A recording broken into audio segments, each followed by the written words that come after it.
муассисаи таълимии рақами 15 яке аз калонтарин даргоҳи илму маърифат дар ноҳияи Дӯстӣ буда ҳамасола даҳҳо нафар хонанда бо таҳсили самарабахш ин даргоҳи илмро хатм намуда ба донишгоҳу донишкадаҳои кишвар дохил шуда таҳсилро идома медиҳанд. Бо зарурати ҷойи нишаст ба хонандагон роҳбарият вазъро бо баргузории ҷамъомади волидайни хонандагон ва шахсони саховатпеша фаҳмонида дар якҷоягӣ иқдоми бунёди 10 синфхонаи иловагиро пеша намуданд. соҳибилм намудани насли наврас агарчи аз як сӯ аз омӯзгорони соҳибилму бо таҷриба вобаста бошад, аз сӯи дигар шароити созгор дар муассиса ва хона низ барои фарзанд нақши муҳим дорад. Бо дарки амиқи ин шурӯъ аз аввали корҳои сохтмонӣ то марҳилаи гузоштани тирезаву дигар корҳои асосии дохили ҳуҷраҳо тақсим шуда, падару модарони ватандӯст марҳила ба марҳила корҳоро анҷом дода истоданд. интизор меравад ки то миёнаҳои моҳи августи соли равон тамоми корҳои сохтмонӣ дар синфхонаҳои иловагӣ ба итмом расонида мешаванд. Дар муассисаи таълимии рақами 14 ноҳия низ баробари таъмири синфхонаҳо ҳамзамон бунёди 9 синфхонаи иловагӣ бо маром идома дорад.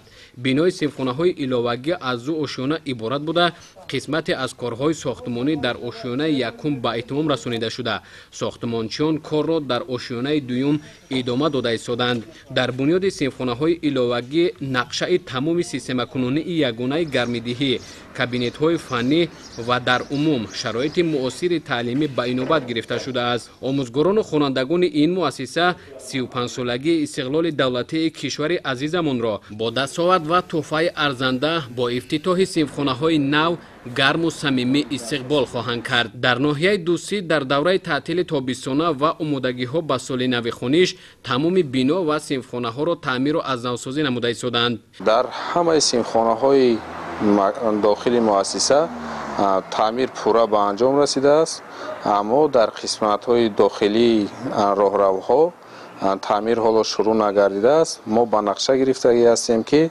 таъмирро то 25 июл пурра ба анҷом расонем. синфхонаҳои таълимии муассисаи таҳсилоти миёнаи умумии рақами 4 ноҳия низ аз таъмири ҷорӣ бароварда шуда масъулин ният доранд ки қисмати берунаи биноҳои асосиро дар моҳи август ки ҳарорати ҳаво нисбатан мӯътадил мешавад рангу бор намоянд. чиқдр ки шумо медонед тамоми синфхонаҳои муассисаи таълимӣ ва роҳравои муассиса ва қисмати дохили муассиса пурра аз таъмири ҷорӣ хушсифат баромадааст ва танҳо қисмати берунӣ мондааст ки рӯзҳои наздик оғоз мешавад ва бо ҷалби шахсони саховатпеша ассотсиатсияи кумитаи падару модарони муассиса дастгир шуда истодааст. аз ҷониби маблағҳои буҷетӣ бошад ва кумитаи падару модарон таъмир бо маром идома дорад.